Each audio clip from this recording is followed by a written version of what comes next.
Allora, come abbiamo detto, io abito a Mestre, sono già 50 anni passa, e ho sposato un mestrino, i miei figli sono mestrini.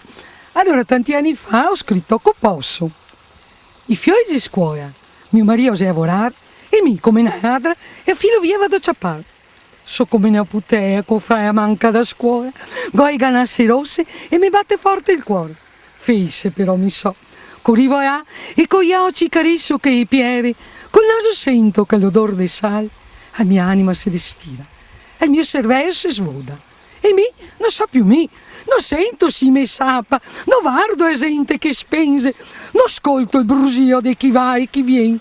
Mi parlo col rosso, dei muri screpoiai, col bianco sporco, dei marmi sbregai, col verde griso dell'acqua che passa sotto i ponti, che si affisa e arriva, che si slonga e si scurta nel perpetuo gioco della vita.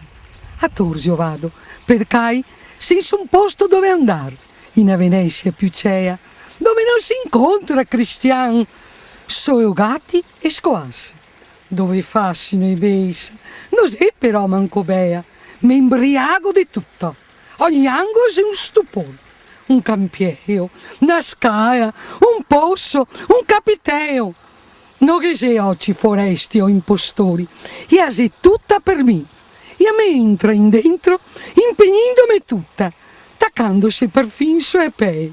So stanca, i piedi mi fa male, ho sgrisso mi corre sopra la schiena, ma faccio un sforzo su di me e corro in piazzale, torno dai ori che non sa, che non puoi capire, che per me Venezia non sei solo bella e senza averla mi sento morire.